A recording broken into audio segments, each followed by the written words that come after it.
Lisa Marie Presley is the sole child of the guy renowned as the King. He passed away when she was only 9 in 1977. She was married to the future king, the self-proclaimed Prince of Pop, for a brief 20 months in the mid-1990s. Along with John Travolta, who has called her his surrogate daughter, and Tom Cruise, she is one of the most prominent Scientologists.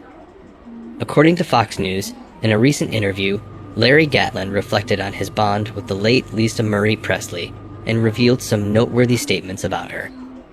If you're curious about what Larry Gatlin has revealed, keep on watching this video. The fact that Lisa had accomplished nothing of significance before the release of her record has both contributed to and defined her fame. She also talked openly about having to live in the shadows of her father, who had died when she was 9 years old. She commented in a 2012 Union Tribune interview and stated, "It's a blessing and a curse.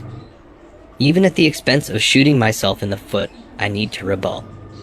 With my first 2 albums, I needed to find myself and get fans by making music I wanted to make and not have anyone pushing me into contrived places.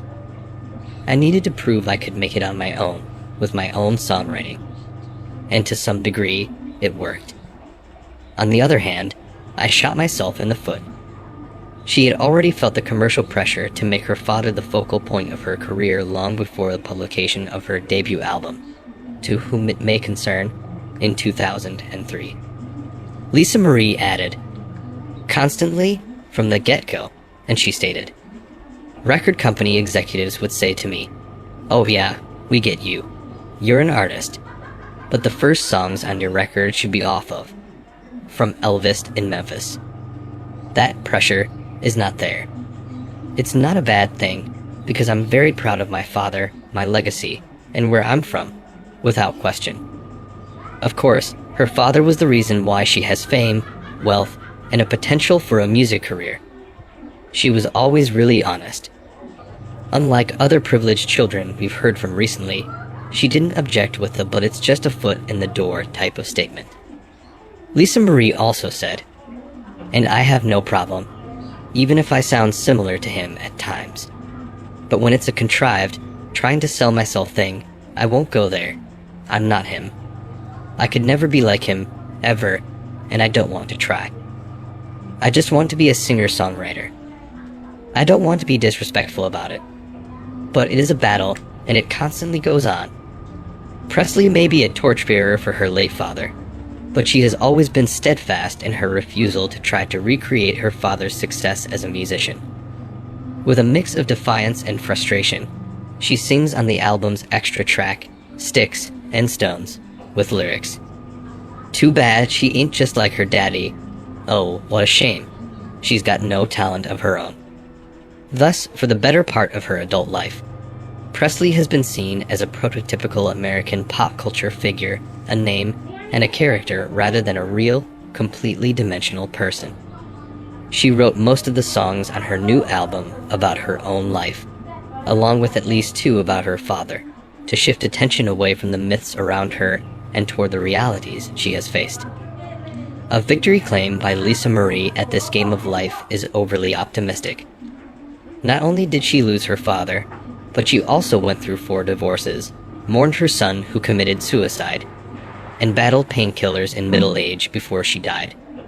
She leaned on her father's longtime manager, Jerry Schilling, for support as she walked the red carpet at the Golden Globes, giving the impression that she was tired. When Gatlin was just starting out, he met Elvis when he auditioned for a spot in the Imperials, the group that provided backup vocals for Elvis in his Las Vegas residency. Despite a disappointing audition, the king of rock and roll ended up recording and releasing 2 of Gatlin's songs, Help Me and Bitter They Are, Harder They Fall. Writing in Fox News in 2017, Larry Gatlin talked about his experience when Elvis recorded 2 of his songs in his Larry Gatlin, Elvis and Me, Memories of the King and I. He stated, "That night Elvis' plane was on the runway headed for LA when he ordered the pilot to turn the plane around. He said, 'I want to go hear the Imps and Jimmy Dean,' so that's what happened. After the show, he said, 'Kid, You sing pretty darn good. Good luck." Larry Gatlin added, "I got my one and only picture with Elvis that night. In fact, that's the last time I ever saw him face to face." A few nights later, Jimmy told me that I was not going to be an Imperial. It was one of the worst and one of the best moments of my life. He further added, "Elvis then told the recording engineer to turn on the machine and told the musicians to start the intro for Help Me. Then he knelt down on his knees, raised his hands, his heart, and his voice toward the sky, and sang Help Me. The King of Rock and Roll sang my song to the King of Kings." In an interview with Fox News Digital, Larry Gatlin talked about his relationship with Lisa Marie Presley. Although they didn't talk all the time and hang out, Gatlin says he assured Presley he was there for her no matter what. Larry also revealed that he had been her babysitter in 1971. He had observed her development and knew that she was usually quiet and shy. After meeting Lisa Marie Presley again, Larry Gatlin recalled that she was quiet and shy at heart. When asked, Larry remarked, "I was her babysitter for an hour or so in 1971. I kidded her about changing her diaper." In addition, he said, "To say that we were close friends who talk all the time and hang out, would be disingenuous on my part. I told her that I loved her, her pop, and her mom, and that if she ever needed me, all she had to do was call. Rest in peace, sweet girl. Larry G, aka your diaper-changing babysitter from long ago." Gatlin reflected on their friendship, saying that he assured Presley he would be there for her no matter what, even though they didn't talk all the time and hang out. "I told her that I have had my own fight with drugs and booze and that I understand the deal." On Thursday, January 12, 2023, Elvis and Priscilla Presley's only child, Lisa, passed away at the age of 54. Priscilla made a statement regarding Lisa's death and stated, "It is with a heavy heart that I must share the devastating news that my beautiful daughter, Lisa Marie, has left us. She was the most passionate, strong, and loving woman I have ever known. We ask for privacy as we try to deal with this profound loss. Thank you for the love and prayers. At this time, there will be no further comment."